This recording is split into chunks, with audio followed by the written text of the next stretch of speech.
ہم خشوع و خضوع کے ساتھ، عاجزی و انکساری کے ساتھ، حضور قلب کے ساتھ ہم دعا نہیں مانگتے ہیں۔ حضرات بہت سارے ایسے لوگ ہیں جو دعا بھی کرتے ہیں اور دعا کرنے کے دوران ادھر ادھر تاک جھانک رہے بھی ہوتے ہیں۔ کوئی تو پنکھے کی طرف دیکھ رہا ہوتا ہے، کوئی تو گھڑی کی طرف دیکھ رہا ہوتا ہے، کوئی تو چٹائی کی طرف دیکھ رہا ہوتا ہے، کوئی تو اپنے داڑھی کی بالوں سے کھیل رہا ہوتا ہے، کوئی تو اپنا دماغ کو کہیں اور رکھا ہوا ہوتا ہے۔ حضرات اس انداز سے ہماری دعائیں قبول نہیں کی جاتی ہیں۔ حضرات اس انداز سے اگر ہم دعا کریں گے ہماری دعائیں رد کر دی جائیں گی۔ رسول حضرت فضالہ بن عبید رضی اللہ تعالیٰ عنہ بیان کرتے ہیں کہ اسی اثنا میں، اسی درمیان ایک اور انسان آیا اور اس نے بھی نماز کی ادائیگی کی۔ نماز کی ادائیگی کرنے کے بعد اس انسان نے اپنے ہاتھوں کو آسمان کی طرف اٹھایا، دعا کی۔ دعا کرنے سے پہلے اللہ رب العالمین کی حمد کی، اللہ رب العالمین کی تعریف بیان کی، اللہ رب العالمین کی کبریائی اور بڑائی بیان کی، اور اس کے بعد پھر نبی صلی اللہ علیہ وسلم پر درود بھیجا۔ نبی صلی اللہ علیہ وسلم کے اوپر درود و سلام کا اہتمام کرنے کے بعد اس نے دعاؤں کا اہتمام کیا۔ پھر نبی صلی اللہ علیہ وسلم نے اس مصلی کو بھی بلایا اور کہا ایھا المصلی ادعو تجب، اے مصلی، اے نماز پڑھنے والے، تم دعا کرو، تمہاری دعا قبول کی جائے گی۔ ایک اور روایت کے اندر پھر نبی صلی اللہ علیہ وسلم نے فرمایا ادعو تجب وسل تعطى، کہ اے مصلی، اے نماز پڑھنے والے، تم دعا کرو، تمہاری دعا قبول کی جائے گی، تم اللہ سے سوال کرو، اللہ رب العالمین تمہیں عطا کرے گا۔ مسلمان جو ہندوستان کے اندر پائے جاتے ہیں، پڑوسی ملک کے اندر پائے جاتے ہیں، ان کا معاملہ تو بہت ہی عجیب و غریب ہے۔ حضرات ان کا جو معاملہ ہے غیر اللہ سے دعا مانگنے کے سلسلے میں کفار و مشرکین سے بھی چند قدم آگے۔ کفار و مشرکین کا طریقہ کیا تھا؟ کفار و مشرکین کا طریقہ یہ تھا کہ جب وہ کسی مصیبت کے اندر پھنس جاتے تھے، جب کفار و مشرکین سمندر کے اندر پھنس جاتے تھے، جب کسی بھنور میں پھنس جاتے تھے، مشکل میں، پریشانی میں، بیماری میں مبتلا ہو جاتے تھے، تو اپنے معبودان باطلہ کو پھینک دیتے تھے، سمندر کے اندر ڈبا دیتے تھے، اور پریشانی کے موقع سے، تکلیف کے موقع سے، بیماری کے موقع سے کفار و مشرکین صرف اپنے خالص پروردگار کو پکارتے تھے، رب العالمین کو پکارتے تھے۔ لیکن حضرات آج مسلمانوں کا معاملہ کیا ہے؟ آج مسلمانوں کا معاملہ یہ ہے کہ جب مسلمانوں کے پاس کوئی تکلیف آتی ہے، کوئی پریشانی آتی ہے، کوئی بیماری آتی ہے، مسلمان کو جب کوئی دکھ لاحق ہوتا ہے، حضرات مسلمانوں کا معاملہ یہ ہے کہ تکلیف کے موقع سے، دکھ کے موقع سے، پریشانی کے موقع سے مسلمان یا حسین المدد کے نعرے لگاتے ہیں، یا غوث المدد کے نعرے لگاتے ہیں، یا عبد القادر جیلانی المدد کے نعرے لگاتے ہیں۔ حضرات تصور کریں ایسے لوگوں کی دعائیں اللہ رب العالمین کیسے قبول کریں؟ الحمدللہ نحمده ونستعینه ونستغفره ونؤمن به ونتوکل علیه ونعوذ بالله من شرور أنفسنا ومن سيئات أعمالنا من يهده الله فلا مضل له ومن يضلل فلا هادي له وأشهد أن لا إله إلا الله وحده لا شريك له وأشهد أن محمدا عبده ورسوله أما بعد فإن خير الحديث كتاب الله وخير الهدي هدي محمد صلى الله عليه وسلم وشر الأمور محدثاتها وكل محدثة بدعة وكل بدعة ضلالة وكل ضلالة في النار فأعوذ بالله من الشيطان الرجيم بسم الله الرحمن الرحيم يا أيها الذين آمنوا اتقوا الله حق تقاته ولا تموتن إلا وأنتم مسلمون يا أيها الناس اتقوا ربكم الذي خلقكم من نفس واحدة وخلق منها زوجها وبث منهما رجالا كثيرا ونساء واتقوا الله الذي تساءلون به والأرحام إن الله كان عليكم رقيبا يا أيها الذين آمنوا اتقوا الله وقولوا قولا سديدا يصلح لكم أعمالكم ويغفر لكم ذنوبكم ومن يطع الله ورسوله فقد فاز فوزا عظيما وقال تعالى في كلامه المجيد وما أمروا إلا ليعبدوا الله مخلصين له الدين حنفاء محترم سامعین کرام، بزرگان دین، نوجوانان ملت اسلامیہ اور خواتین اسلام، گزشتہ 2 خطبہ جمعہ میں ہماری دعائیں بے اثر کیوں اس عنوان پر گفتگو کی گئی۔ انشاءاللہ العزیز آج کے اس خطبہ جمعہ میں بھی اسی عنوان کے حوالے سے کچھ مزید باتیں آپ کے سامنے رکھی جائیں گی۔ اللہ رب العالمین سے دعا ہے کہ رب العالمین مجھے اس سلسلے میں حق بات کہنے، کتاب و سنت کے مطابق بیان کرنے، ہم سب کو حق بات سننے اور اس پر عمل کرنے کی توفیق عطا فرمائے، آمین۔ حضرات، گزشتہ 2 خطبہ جمعہ میں ہماری دعائیں بے اثر کیوں، ہماری دعائیں قبول کیوں نہیں ہو رہی ہیں، اس کے 5 اسباب بیان کیے گئے تھے، اور یہ بات بتائی گئی تھی کہ وجہ ہیں کہ جن کی وجہ سے ہماری دعائیں قبول نہیں ہو رہی ہیں۔ حضرات، ہماری دعائیں جو بے اثر ہو رہی ہیں، ہماری دعائیں جو قبول نہیں ہو رہی ہیں، اس کے اسباب میں سے ایک چھٹا سبب یہ ہے کہ بہت سارے لوگ دعا تو کرتے ہیں مگر انہیں دعا کی قبولیت کا یقین نہیں ہوتا ہے۔ وہ ہمیشہ شک و شبہ میں پڑے رہتے ہیں اور کبھی کبھار زبان سے کہنا شروع کر دیتے ہیں کہ ارے ہم نے دعائیں تو کی ہیں مگر ہمیں نہیں معلوم کہ ہماری دعائیں قبول کی جائیں گی یا نہیں کی جائیں گی، پتہ نہیں ہماری دعائیں قبول کیوں نہیں کی جا رہی ہیں، ہماری دعائیں رد کیوں کر دی جا رہی ہیں۔ اور بعض لوگوں نے معاشرے کے اندر شرک و بدعات کی دکان کو چلانے کے لیے یہ بات پھیلا رکھی ہے کہ اللہ رب العالمین تو صرف نیک لوگوں کی دعاؤں کو قبول کرتا ہے، اللہ رب العالمین تو صرف متقیوں کی سنتا ہے، گنہگاروں کی، خطا کاروں کی، سیاہ کاروں کی دعاؤں کو اللہ رب العالمین قبول نہیں کرتا ہے۔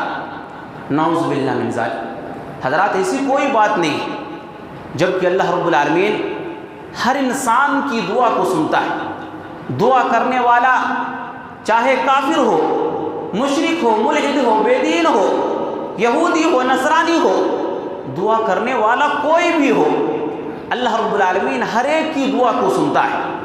شاعر کہتا ہے وہ سنتا ہے سب کی دعا، کر تو دیکھو تم اپنے نصیب آزما کر تو دیکھو۔ حضرات، سفیان بن عیینہ رحمۃ اللہ علیہ اس معاملے میں بہت ہی اچھی بات کہی، کہا کہ لوگوں تم اللہ رب العالمین سے مانگتے رہو، دعا کرنے کو کبھی بھی مت چھوڑو۔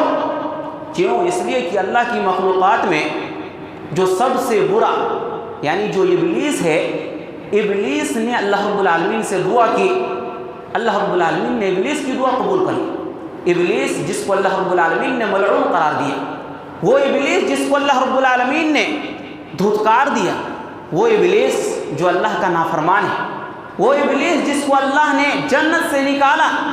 حضرات، جب ابلیس نے دعا کی تو رب العالمین نے ابلیس کی دعا قبول کر لی۔ اللہ رب العالمین نے قرآن مجید کے اندر فرمایا رب فانظرنی الی یوم یبعثون۔ ابلیس نے دعا کی تھی، کہا تھا میرے پروردگار تو مجھے قیامت کے دن تک مہلت دے دے، میں آدم کی اولاد کو گمراہ کروں گا، میں آدم کی اولاد کو توحید سے بھٹکا دوں گا، توحید سے دور کر دوں گا، شرک پر لگا دوں گا۔ اس انداز کی دعا ابلیس نے کی، اللہ رب العالمین نے دعا قبول کر لی، کہا فَإِنَّكَ مِنَ الْمُنظَرِينَ إِلَى يَوْمِ الْوَقْتِ الْمَعْلُومِ۔ اللہ نے دعا قبول کی، کہا جا اور تو گمراہ کر، تجھے قیامت تک کے دن تک مہلت ہے، قیامت تک تجھے مہلت دی جاتی ہے، تو جس کو چاہتا ہے گمراہ کر لے، لیکن یاد رکھ لے تو جس کو گمراہ کرے گا، تیرے بہکاوے میں جو انسان آ جائے گا، ہم سب کو جہنم کے اندر بھر دیں گے، الا عبادک منہم المخلصین۔ لیکن یاد رکھ لے تو میرے مخلص بندے کو کبھی بھی گمراہ نہیں کر پائے گا۔ تو حضرات کیا پتہ چلا اس آیت کریمہ میں اللہ رب العالمین نے اس بات کا پیغام دیا کہ اللہ رب العالمین ابلیس کی دعا بھی قبول کر لیتا ہے۔ تو حضرات تصور کریں ہم اور آپ دعا کریں گے تو کیا رب العالمین ہماری دعاؤں کو قبول نہیں کرے گا؟ حضرات ضرور قبول کرے گا، لیکن جب بھی ہم دعا کریں کامل یقین کے ساتھ کریں، فل کانفیڈنس کے ساتھ کریں کہ ہم جو دعا کر رہے ہیں یہ بارگاہ ربانی میں قبول ہو جائیں گی۔ اگر ہم تردد کے ساتھ، اگر ہم شک و شبہ کے ساتھ اگر ہم دعا کریں گے ہماری دعائیں رد کر دی جائیں گی۔ تو حضرات یہ چھٹی چیز ہے، دعا کی قبولیت کا یقین ہمارے دل کے اندر نہیں ہوتا ہے کہ جس کی وجہ سے آج ہماری دعائیں قبول نہیں کی جا رہی۔ اسی طریقے سے حضرات ہماری دعائیں قبول کیوں نہیں ہو رہی، ہماری دعائیں بے اثر کیوں ہو رہی ہیں؟ اس کے اسباب میں سے ایک 7واں سبب یہ ہے کہ ہم دعا تو کرتے ہیں لیکن دعا کرنے میں ہم لاپرواہی سے دعا کرتے ہیں، سستی اور کاہلی اور غفلت سے ہم دعا کرتے ہیں۔ ہم خشوع و خضوع کے ساتھ، عاجزی و انکساری کے ساتھ، حضور قلب کے ساتھ ہم دعا نہیں مانگتے ہیں۔ حضرات بہت سارے ایسے لوگ ہیں جو دعا بھی کرتے ہیں اور دعا کرنے کے دوران ادھر ادھر تاک جھانک رہے بھی ہوتے ہیں۔ کوئی تو پنکھے کی طرف دیکھ رہا ہوتا ہے، کوئی تو گھڑی کی طرف دیکھ رہا ہوتا ہے، کوئی تو چٹائی کی طرف دیکھ رہا ہوتا ہے، کوئی تو اپنے داڑھی کی بالوں سے کھیل رہا ہوتا ہے، کوئی تو اپنا دماغ کو کہیں اور رکھا ہوا ہوتا ہے۔ حضرات اس انداز سے ہماری دعائیں قبول نہیں کی جاتی۔ حضرات اس انداز سے اگر ہم دعا کریں گے ہماری دعائیں رد کر دی جائیں گی، ہماری دعائیں قبول نہیں کی جائیں گی۔ کیوں؟ اس لیے کہ پیارے نبی صلی اللہ علیہ وسلم کی ایک حدیث ہے، سنن ترمذی کے اندر یہ روایت موجود ہے۔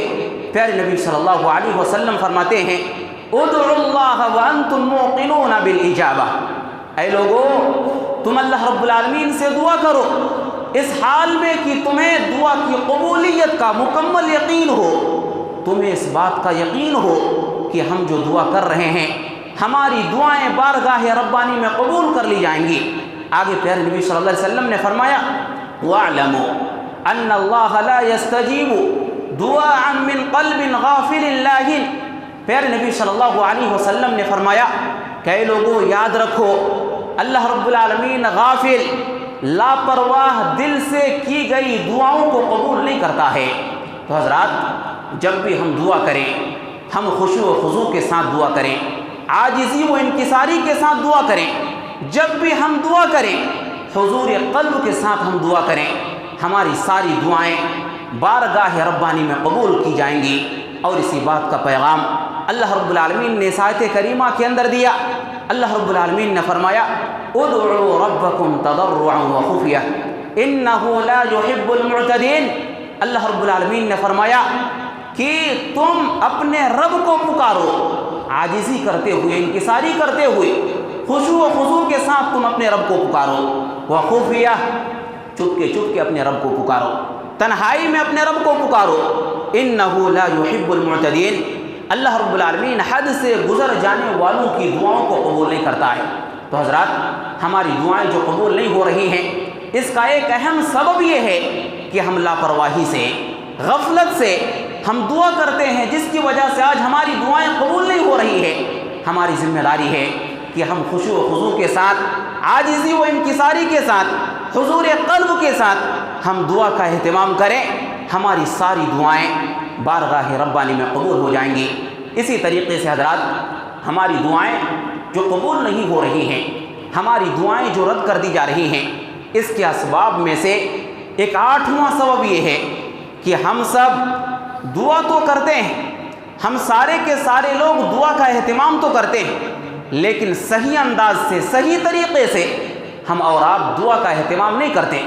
ہم دیکھتے ہیں بہت سارے لوگ مسجد کے اندر آتے ہیں اور اپنے دونوں ہاتھوں کو آسمان کی طرف اٹھاتے ہیں، کہنا شروع کر دیتے ہیں ربنا آتنا فی الدنیا حسنہ وفی الآخرۃ حسنۃ وقنا عذاب النار ربنا ظلمنا انفسنا وان لم تغفر لنا وترحمنا لنکونن من الخاسرین۔ آتے ہی دعا مانگنا شروع کر دیتے ہیں۔ حضرات یہ دعا کا صحیح طریقہ نہیں ہے، صحیح طریقے سے دعا نہ کرنے کی وجہ سے آج ہماری دعائیں قبول نہیں کی جا رہی ہیں۔ حضرات دعا کا صحیح طریقہ کیا ہے؟ آپ دعا کرنے کے لیے آئیں، ہم دعا کرنے کے لیے آئیں، سب سے پہلے ہم اللہ رب العالمین کی حمد اور تعریف کریں، ہم اللہ رب العالمین کی بڑائی اور کبریائی بیان کریں۔ ہم سورہ فاتحہ کی جو 3 آیتیں کریمہ ہیں، الحمدللہ رب العالمین، الرحمن الرحیم، مالک یوم الدین، یا اسی طریقے سے جو بھی اللہ رب العالمین کی تعریفی جملے ہیں ہم یہاں پر پڑھیں، اور اس کے بعد پھر پیارے نبی صلی اللہ علیہ وسلم کے اوپر درود کا اہتمام کریں۔ جو درود ابراہیمی ہے ہم درود ابراہیمی کو پڑھیں۔ درود ابراہیمی کو پڑھ لینے کے بعد جو مسنون دعائیں ہیں ہم ان دعاؤں کا اہتمام کریں۔ ربنا ظلمنا انفسنا وان لم تغفر لنا وترحمنا لنكونن من الخاسرین، ربنا آتنا فی الدنیا حسنہ وفی الآخرۃ حسنہ وقنا عذاب النار۔ مسنون دعاؤں کا ہم یہ اہتمام کریں، اور اس کے بعد ہم جو کچھ بھی رب سے مانگنا چاہیں مانگیں، جس چیز کا سوال کرنا چاہیں ہم سوال کریں، ہماری ہر پکار کو سنی جائے گی، ہماری ہر دعا کو قبول کر لی جائیں گی۔ حضرات یہ دعا کا صحیح طریقہ ہے جس کو پیارے نبی صلی اللہ علیہ وسلم نے بیان فرمایا ہے۔ حضرات یاد رکھیں کہ وہ دعا کہ جس سے پہلے درود شریف کا اہتمام نہیں کیا جاتا وہ دعا رد کر دی جاتی ہے۔ آسمان و زمین کے درمیان وہ دعا لٹکتی رہتی ہیں، وہ دعا بارگاہ ربانی تک پہنچ نہیں پاتی۔ امیر المومنین عمر بن الخطاب رضی اللہ تعالیٰ عنہ بیان کرتے ہیں، کہتے ہیں ان الدعاء موقوف بین السماء والارض لا يصعد منه شيء۔ حضرت عمر بن الخطاب رضی اللہ تعالیٰ عنہ نے فرمایا کہ دعائیں آسمان و زمین کے درمیان موقوف رہتی ہیں، لٹکتی رہتی ہیں، لا يصعد منه شيء، دعا کا کچھ بھی حصہ اللہ رب العالمین تک نہیں پہنچتا ہے، حتی تصلی علی نبیک صلی اللہ علیہ وسلم، یہاں تک کہ آپ اپنے نبی کے اوپر درود و سلام کا اہتمام کریں۔ حضرات جب تک دعا سے پہلے آپ درود شریف کا اہتمام نہیں کریں گے آپ کی ہماری دعائیں قبول نہیں کی جائیں گی، آسمان و زمین کے درمیان ہماری دعائیں لٹکی رہ جائیں گی۔ پیارے نبی صلی اللہ علیہ وسلم نے ایک حدیث کے اندر فرمایا، ترمذی کی روایت ہے، کل دعاء محجوب حتی یصلی علی النبی صلی اللہ علیہ وسلم، ہر دعا روک دی جاتی ہے، تمام دعاؤں کو روک دیا جاتا ہے، حتی یصلی علی النبی صلی اللہ علیہ وسلم، یہاں تک کہ دعا کرنے والا اپنے نبی جناب محمد الرسول اللہ صلی اللہ علیہ وسلم کے اوپر درود اور سلام کا اہتمام کریں، درود اور سلام کو پڑھ لیں۔ حضرات ان دونوں روایتوں سے کیا پتہ چلتا ہے؟ ان دونوں روایتوں سے پتہ یہ چلتا ہے اگر ہم یہ چاہتے ہیں کہ ہماری دعائیں قبول کی جائیں تو دعا کرنے کا جو صحیح طریقہ ہے اس طریقے کے مطابق ہم دعا کریں گے، ہماری دعائیں قبول کر لی جائیں گی۔ ہم دعا سے پہلے درود کا اہتمام کریں گے، ہماری دعائیں قبول کر لی جائیں گی۔ اسی طریقے سے حضرات ایک اور روایت ہے، فضالہ بن عبید رضی اللہ تعالیٰ عنہ بیان کرتے ہیں، کہتے ہیں کہ ہم پیارے نبی صلی اللہ علیہ وسلم کے ساتھ مسجد کے اندر بیٹھے ہوئے تھے، اتنے میں ایک انسان آیا، اس نے نماز پڑھی اور نماز پڑھنے کے بعد انہوں نے اپنے ہاتھوں کو آسمان کی طرف اٹھایا اور دعا کی، اللہم اغفر لی ورحمنی، یا اللہ تو میری مغفرت فرما، یا اللہ تو مجھ پر رحم فرما۔ جب اس نے دعا کر لی پیارے نبی صلی اللہ علیہ وسلم نے اس انسان کو اپنے پاس بلایا اور کہا عجلت ایھا المصلی، اے نماز پڑھنے والے تم نے دعا کرنے میں جلدی کی ہے۔ پیارے نبی صلی اللہ علیہ وسلم نے اس کے بعد طریقہ بتلایا، دعا کا صحیح طریقہ کیا ہے، دعا کیسے اللہ رب العالمین قبول کرتا ہے۔ اذا صلیت، پیارے نبی صلی اللہ علیہ وسلم نے فرمایا کہ اے مصلی، جب تو نماز پڑھ لے اور نماز پڑھنے کے بعد دعا کرنے کے لیے جب تو بیٹھ جائے، فحمد اللہ بما هو اہلہ، تو اللہ کی شان سب سے پہلے تم بیان کرو، اللہ کی تعریف، اللہ کی حمد کرو، اللہ کی کبریائی اور اللہ کی بڑائی کو بیان کرو، وصلی علیہ، اور اس کے بعد پھر مجھ پر درود بھیجو، اپنے نبی پر درود و سلام کا اہتمام کرو، ثم ادعوہ، اور اس کے بعد پھر تم دعائیں مانگا کرو، تمہاری دعائیں قبول ہو جائیں گی۔ حضرت صحابی رسول حضرت فضالہ بن عبید رضی اللہ تعالیٰ عنہ بیان کرتے ہیں کہ اسی اسنا میں اسی درمیان ایک اور انسان آیا اور اس نے بھی نماز کی ادائیگی کی۔ نماز کی ادائیگی کرنے کے بعد اس انسان نے اپنے ہاتھوں کو آسمان کی طرف اٹھایا، دعا کی دعا کرنے سے پہلے اللہ رب العالمین کی حمد کی، اللہ رب العالمین کی تعریف بیان کی، اللہ رب العالمین کی کبریائی اور بڑائی بیان کی، اور اس کے بعد پھر نبی صلی اللہ علیہ وسلم پر درود بھیجا۔ نبی صلی اللہ علیہ وسلم کے اوپر درود و سلام کا اہتمام کرنے کے بعد اس نے دعاؤں کا اہتمام کیا۔ پھر نبی صلی اللہ علیہ وسلم نے اس مصلی کو بھی بلایا اور کہا ایھا المصلی ادعو تجب، اے مصلی، اے نماز پڑھنے والے، تم دعا کرو، تمہاری دعا قبول کی جائے گی۔ ایک اور روایت کے اندر پھر نبی صلی اللہ علیہ وسلم نے فرمایا ادعو تجب وسل تعطى، کہ اے مصلی، اے نماز پڑھنے والے، تم دعا کرو، تمہاری دعا قبول کی جائے گی، تم اللہ سے سوال کرو، اللہ رب العالمین تمہیں عطا کرے گا۔ تو حضرات، ان احادیث کے اندر پھر نبی صلی اللہ علیہ وسلم نے ہمیں اور آپ کو دعا کا صحیح طریقہ بتلایا ہے۔ اگر ہم دعا کا صحیح طریقہ اپنی زندگی کے اندر اختیار کریں گے، صحیح طریقے سے ہم اپنی زندگی کے اندر دعائیں مانگیں گے، ہماری دعائیں قبول کی جائیں گی۔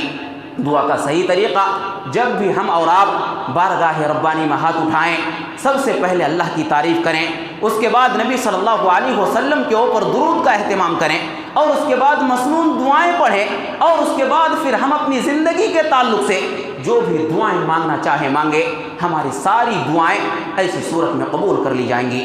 اسی طریقے سے حضرات، ہماری دعائیں جو بے اثر ہو رہی ہیں، ہماری دعائیں جو قبول نہیں ہو رہی ہیں، ان کے اسباب میں سے ایک نوواں سبب یہ ہے کہ آج بہت سارے لوگ ایسے ہیں جو گناہ کے سلسلے میں دعا کرتے ہیں، قطع رحمی کے سلسلے میں دعا کرتے ہیں۔ بہت سارے ایسے لوگ بھی ہیں جو اللہ کی نافرمانی کے سلسلے میں دعائیں کرتے ہیں۔ حضرات، ہمارے معاشرے کے اندر بہت سارے ایسے لوگ ہیں جو دعا کرتے ہیں اپنے پڑوسی کے تعلق سے، یا اللہ تو اسے ہلاک و برباد کر دے۔ بہت سارے ایسے لوگ بھی ہیں جو کسی دوسرے کی بزنس ڈوب جائے، تجارت ڈوب جائے، اس سلسلے میں دعا مانگتے ہیں۔ بہت سارے لوگ ایسے بھی ہیں جو اپنے خاندان کے کسی افراد کی ہلاکت کے سلسلے میں دعائیں مانگتے ہیں۔ حضرات، یہ قطع رحمی کی دعائیں ہیں، یہ گناہ کی دعائیں ہیں۔ ایسی دعائیں آپ پوری زندگی مانگتے رہیں، آپ کی دعائیں بارگاہ ربانی میں قبول نہیں کی جائیں گی۔ کیوں؟ صحیح مسلم کی حدیث ہے، حضرت ابو ہریرہ رضی اللہ تعالیٰ عنہ بیان کرتے ہیں، کہتے ہیں لا یزال یستجاب للعبد، ایک انسان کی، ایک بندے کی دعائیں مسلسل قبول کی جاتی ہیں اس وقت تک جب تک کہ بندہ گناہ کے سلسلے میں دعا نہیں کرتا ہے، جب تک کہ بندہ قطع رحمی کے سلسلے میں دعائیں نہیں کرتا ہے۔ تو حضرات، ہماری ذمہ داری ہے کہ ہماری آپسی جو بھی دشمنیاں ہیں اس کو ہم بازو میں رکھیں، لیکن جب ہم بارگاہ ربانی میں ہاتھ اٹھائیں تو کسی کے خلاف بددعا نہ کریں، اپنے پڑوسی، اپنے خاندان کے کسی افراد کی ہلاکت کے سلسلے میں دعائیں نہ مانگیں، قطع رحمی کے سلسلے میں دعائیں نہ مانگیں۔ کیونکہ یہ ایسی چیزیں ہیں کہ جن کی وجہ سے ہماری دعائیں بارگاہ ربانی میں قبول نہیں کی جاتی ہیں۔ حضرات، ہماری دعائیں آج جو قبول نہیں ہو رہی ہیں، ان کے اسباب میں سے ایک 10واں سبب اور آخری سبب کہ ہم لوگ دعائیں تو کرتے ہیں لیکن ہماری دعاؤں کے اندر اخلاص نہیں ہوتا ہے۔ ہم پورے خلوص للہیت کے ساتھ ہم اللہ رب العالمین سے دعائیں نہیں مانگتے ہیں۔ بہت سارے مسلمان اللہ سے بھی مانگ رہے ہیں، غیر اللہ سے بھی مانگ رہے ہیں، اور آج مسلمان جو ہندوستان کے اندر پائے جاتے ہیں، پڑوسی ملک کے اندر پائے جاتے ہیں، ان کا معاملہ تو بہت ہی عجیب و غریب ہے۔ حضرات، ان کا جو معاملہ ہے غیر اللہ سے دعا مانگنے کے سلسلے میں، کفار و مشرکین سے بھی چند قدم آگے۔ کفار و مشرکین کا طریقہ کیا تھا؟ کفار و مشرکین کا طریقہ یہ تھا کہ جب وہ کسی مصیبت کے اندر پھنس جاتے تھے، جب کفار و مشرکین سمندر کے اندر پھنس جاتے تھے، جب کسی بھنور میں پھنس جاتے تھے، مشکل میں، پریشانی میں، بیماری میں مبتلا ہو جاتے تھے، تو اپنے معبودان باطلہ کو پھینک دیتے تھے، سمندر کے اندر ڈبا دیتے تھے، اور پریشانی کے موقع سے، تکلیف کے موقع سے، بیماری کے موقع سے کفار و مشرکین صرف اپنے خالص پروردگار کو پکارتے تھے، رب العالمین کو پکارتے تھے۔ لیکن حضرات، آج مسلمانوں کا معاملہ کیا ہے؟ آج مسلمانوں کا معاملہ یہ ہے کہ جب مسلمانوں کے پاس کوئی تکلیف آتی ہے، کوئی پریشانی آتی ہے، کوئی بیماری آتی ہے، مسلمان کو جب کوئی دکھ لاحق ہوتا ہے، تو حضرات، مسلمان کس انداز سے دعائیں مانگتے ہیں؟ حضرات مسلمانوں کا معاملہ یہ ہے کہ تکلیف کے موقع سے، دکھ کے موقع سے، پریشانی کے موقع سے مسلمان یا حسین المدد کے نعرے لگاتے ہیں، یا غوث المدد کے نعرے لگاتے ہیں، یا عبد القادر جیلانی المدد کے نعرے لگاتے ہیں۔ حضرات تصور کریں ایسے لوگوں کی دعائیں اللہ رب العالمین کیسے قبول کرے گا، جبکہ اللہ رب العالمین نے ساری عبادتوں کے اندر ہمیں اخلاص کو اختیار کرنے کا حکم دیا، خلوص للہیت کے ساتھ ہمیں عبادت کا حکم دیا۔ اللہ رب العالمین نے فرمایا وَمَا أُمِرُوا إِلَّا لِيَعْبُدُوا اللَّهَ مُخْلِصِينَ لَهُ الدِّينَ حُنَفَاءَ، لوگوں کو تو صرف اس بات کا حکم دیا گیا ہے کہ وہ صرف اور صرف اللہ رب العالمین کی عبادت کریں، اللہ رب العالمین کے لیے دین کو خالص رکھیں، دعا کریں تو صرف اللہ سے کریں، عبادت کریں تو صرف اللہ کے لیے کریں، اور سجدے کریں، رکوع کریں تو صرف اللہ کے لیے کریں، عبادت کے کسی بھی حصے کو غیر اللہ کے لیے خاص نہ کیا جائے۔ اللہ رب العالمین نے ایک اور مقام پر فرمایا وَادْعُوهُ مُخْلِصِينَ لَهُ الدِّينَ، اللہ نے فرمایا کہ تم اللہ کو پکارو، اللہ کی عبادت کرو، اللہ کے لیے دین کو خالص کر لو، یعنی دعا کرو تو اللہ سے کرو، دعائیں مانگو تو اللہ سے مانگو، کسی اور سے دعائیں نہ مانگو۔ حضرات ہمارے دل کے اندر دعا مانگتے ہوئے اس بات پر کامل یقین ہونا چاہیے کہ دعا کو سننے والی ذات صرف اور صرف اللہ رب العالمین کی ہے، اللہ رب العالمین کے علاوہ کوئی بھی دعاؤں کو سننے والا نہیں ہے، کوئی بھی فریاد رس نہیں ہے، کوئی بھی حاجت روا، کوئی بھی مشکل کشا نہیں ہے۔ اللہ رب العالمین نے قرآن مجید کے اندر فرمایا والذین تدعون من دونہ ما یملکون من قطمیر ان تدعوهم لا يسمعوا دعاءکم ولو سمعوا ما استجابوا لکم ویوم القیامت یکفرون بشرککم۔ اللہ رب العالمین نے فرمایا کہ وہ معبودان باطلہ جن کو تم اللہ کے علاوہ پکارتے ہو، ما یملکون من قطمیر، یہ تو کھجور کی گٹھلی کے اوپر جو سفید چھلکا ہے، یہ معبودان باطلہ ان کے بھی مالک نہیں ہے۔ اللہ نے آگے فرمایا ان تدعوہم، اگر تم ان کو پکار رہے ہو تو یاد رکھو لا یسمعوا دعاءکم، یہ تمہاری پکار کو سن نہیں پاتے ہیں، یہ تمہاری پکار کو سن نہیں سکتے ہیں، وَلَوْ سَمِعُوا، اگر وہ تمہاری پکار کو سن بھی لے مَسْتَجَابُوا لَكُمْ، تو وہ تمہاری پکار کا جواب نہیں دے سکتے ہیں، وَيَوْمَ الْقِيَامَةِ يَكْفُرُونَ بِشِرْكِكُمْ، اور کل قیامت کے دن تو یہ اپنے شرک سے انکار ہی کر دیں گے۔ کل قیامت کے دن یہ لوگ کہیں گے کہ نہیں نہیں، ہم سے کسی نے دعائیں نہیں مانگی تھی۔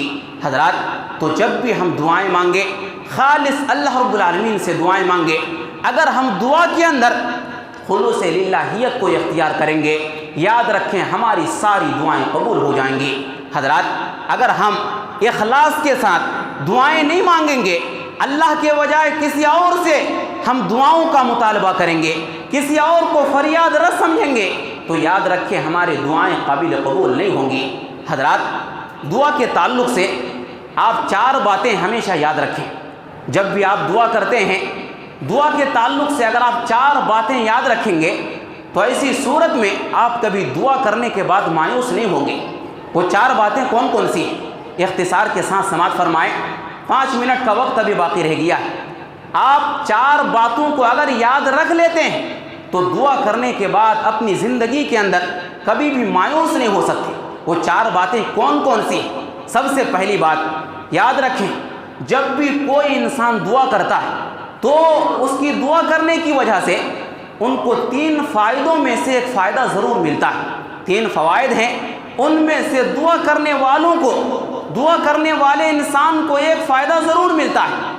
مسند احمد کی روایت ہے، پیارے نبی صلی اللہ علیہ وسلم فرماتے ہیں کہ جب بھی کوئی مسلمان بارگاہ ربانی میں دعا کرتا ہے اور اس دعا کے اندر کوئی گناہ کی دعا نہیں کی جاتی ہے، قطع رحمی کی دعا نہیں کی جاتی ہے، اللہ رب العالمین اسے 3 چیزوں میں سے ایک چیز ضرور عطا کرتا ہے۔ پیارے نبی صلی اللہ علیہ وسلم فرماتے ہیں سب سے پہلی چیز، یا تو اللہ رب العالمین اس کی دعا کو قبول کر لیتا ہے، اور جس چیز کا مطالبہ اس نے اپنے رب سے کیا ہوتا ہے اللہ رب العالمین اسے عطا کر دیتا ہے۔ یا اسی طریقے سے دوسری چیز، یا پھر اللہ رب العالمین اس کی دعا کو آخرت کے لیے ذخیرہ بنا دیتا ہے۔ یا اسی طریقے سے تیسری چیز، پیارے نبی صلی اللہ علیہ وسلم نے فرمایا کہ اس کے پاس کوئی مصیبت آنے والی ہوتی ہے، کوئی پریشانی آنے والی ہوتی ہے، کوئی تکلیف اس کو لائق ہونے والی ہوتی ہے، اس کی دعا کے نتیجے میں اللہ رب العالمین اس کی مصیبت کو ٹال دیتا ہے۔ حضرات یہ دعا کے فوائد ہیں، ان تینوں میں سے کوئی ایک چیز انسان کو ضرور مل جاتی ہے، اس لیے انسان کو دعا کرنے کے بعد کبھی بھی مایوسی کا شکار نہیں ہونا چاہیے۔ اسی طریقے سے حضرات دوسری بات، بسا اوقات ہم کسی چیز کا مطالبہ اللہ رب العالمین سے کرتے ہیں لیکن وہ چیز ہمارے لیے مناسب نہیں ہوتی ہے، اس وجہ سے اللہ رب العالمین وہ چیز ہمیں عطا نہیں کرتا ہے، کیونکہ اللہ رب العالمین بہتر جانتا ہے کہ ہمارے لیے کون سی چیز مناسب ہے، کون سی چیز مناسب نہیں ہے۔ اللہ رب العالمین نے قرآن مجید کے اندر فرمایا وَعَسَىٰ أَن تَكْرَهُوا شَيْئًا وَهُوَ خَيْرٌ لَكُمْ وَعَسَىٰ أَن تُحِبُّوا شَيْئًا وَهُوَ شَرٌّ لَكُمْ وَاللَّهُ يَعْلَمُ وَأَنتُمْ لَا تَعْلَمُونَ۔ اللہ رب العالمین نے فرمایا کہ بسا اوقات تم کسی چیز کو ناپسند کرتے ہو لیکن وہ چیز تمہارے لیے بہتر ہوتی ہے، اور بسا اوقات ایسا بھی ہوتا ہے کہ تم اپنے لیے کسی چیز کو پسند کرتے ہو لیکن وہ تمہارے لیے اچھی نہیں ہوتی ہے، وہ تمہارے لیے بری ہوتی ہے۔ واللہ یعلم وانتم لا تعلمون، اللہ رب العالمین جانتا ہے تم نہیں جانتے ہو۔ تو حضرات اگر ہم دعا کریں اور دعا کرنے کے بعد ہمیں دعاؤں کا اثر دیکھنے کو نہ ملے تو ہم یہ سمجھیں کہ شاید یہ چیز ہمارے لیے مناسب نہ رہی ہو، اس وجہ سے اللہ رب العالمین نے ہمیں یہ چیز عطا نہ کیا۔ تو حضرات یہ دوسری بات یاد رکھیں۔ اسی طریقے سے حضرات دعا کی قبولیت کے تعلق سے آپ اللہ رب العالمین کے قانون کو یاد رکھیں، یہ تیسری بات ہے۔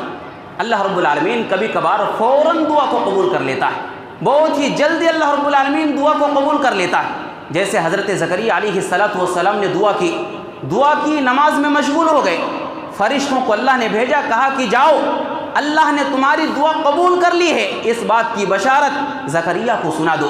فرشتے آئے اور حضرت زکریا علیہ السلام کو اس بات کی خوشخبری دے دی۔ حضرات آپ نے دیکھا کہ حضرت زکریا نے دعا کی، اللہ رب العالمین نے فوراً دعا کو قبول کر لیا۔ تو یہ اللہ رب العالمین کا قانون ہے کہ اللہ رب العالمین جب کسی کی دعا کو جلدی قبول کرنا چاہتا ہے فوراً قبول کر لیتا ہے، لیکن اللہ رب العالمین کا یہ بھی قانون ہے کہ اللہ رب العالمین بعض دعاؤں کو بہت ہی تاخیر سے قبول کرتا ہے، بہت ہی دیر سے قبول کرتا ہے۔ دلیل قرآن مجید کے اندر اللہ رب العالمین نے حضرت ابراہیم علیہ السلام کی دعا کا تذکرہ کیا۔ اللہ رب العالمین نے فرمایا کہ حضرت ابراہیم علیہ السلام نے اپنی زندگی کے اندر یہ دعا کی، کہا ربنا وابعث فیہم رسولا منہم یتلو علیہم آیاتک ویعلمہم الکتاب والحکمت ویزکیہم انک انت العزیز الحکیم۔ حضرت ابراہیم علیہ السلام نے یہ دعا کی، خانہ کعبہ کو تعمیر کر رہے تھے، اور خانہ کعبہ کو تعمیر کرتے ہوئے حضرت ابراہیم علیہ السلام یہ دعا کر رہے تھے کہ میرے پروردگار تو ان مکہ والوں کے اندر انہی میں سے ایک رسول بھیج دے، یتلو علیہم آیاتک، جو رسول تیری آیتوں کو ان کے اوپر پڑھ کر کے سنائے، وَيُعَلِّمُهُمُ الْكِتَابَ وَالْحِكْمَةَ، اور ان کو کتاب اور حکمت کی تعلیم دے، وَيُزَكِّيهِمْ، اور ان کو کفر و شرک سے پاک کرے، اِنَّكَ أَنْتَ الْعَزِيزُ الْحَكِيمُ، یقیناً تو غلبے والا اور حکمت والا ہے۔ حضرات آپ تصور کریں حضرت ابراہیم علیہ السلام نے اپنی زندگی کے اندر یہ دعا کی، اور اس دعا کا اثر کب ظاہر ہوا؟ ہزاروں سال کے بعد پیارے نبی صلی اللہ علیہ وسلم کی شکل میں اس دعا کا اثر مکہ کے اندر دیکھنے کو ملا۔ اللہ کے نبی صلی اللہ علیہ وسلم مکہ کے اندر آئے، اللہ رب العالمین نے آپ کو نبی بنایا، رسول بنایا۔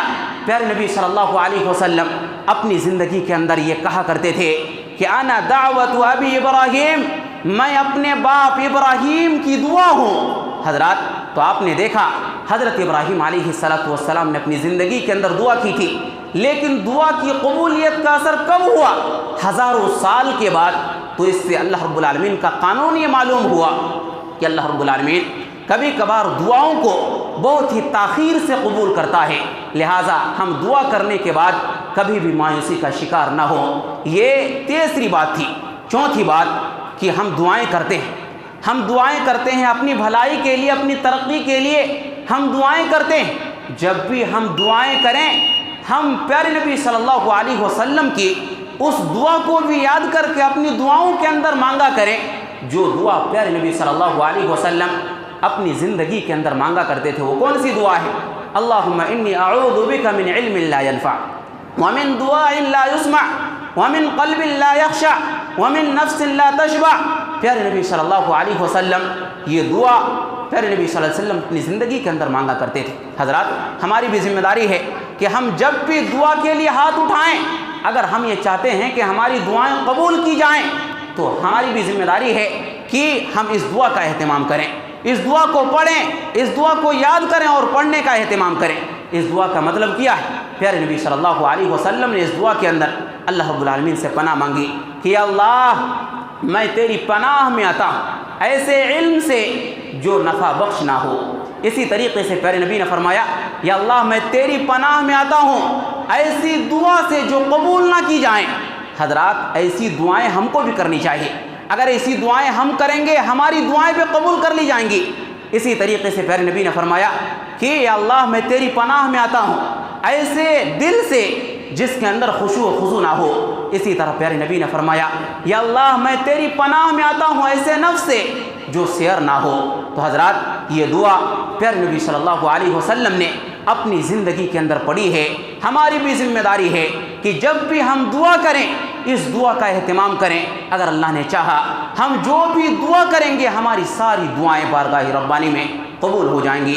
حضرات یہ دعا کے تعلق سے چند باتیں تھیں جو میں نے آپ کے سامنے کتاب و سنت کی روشنی میں رکھی ہیں۔ ہم اخیر میں اللہ رب العالمین سے دعا کرتے ہیں کہ اللہ تو ہم تمام مسلمانوں کو کتاب اللہ اور سنت رسول اللہ کے مطابق زندگی گزارنے کی توفیق عطا فرما۔ یا اللہ ہم میں سے جو مقروض ہیں انہیں قرض کی ادائیگی کا اسباب مہیا فرما۔ یا اللہ تو ہم تمام لوگوں کو کتاب و سنت کے مطابق صحیح طریقے سے دعا کرنے کی توفیق عطا فرما۔ یا اللہ تو ہم میں سے ہر انسان کو اپنے والدین کی خدمت کرنے کی توفیق عطا فرما۔ یا اللہ ہم جب تک جئیں ایمان و اسلام پر جئیں، جب ہمارا خاتمہ ہو تو ایمان باللہ پر ہو۔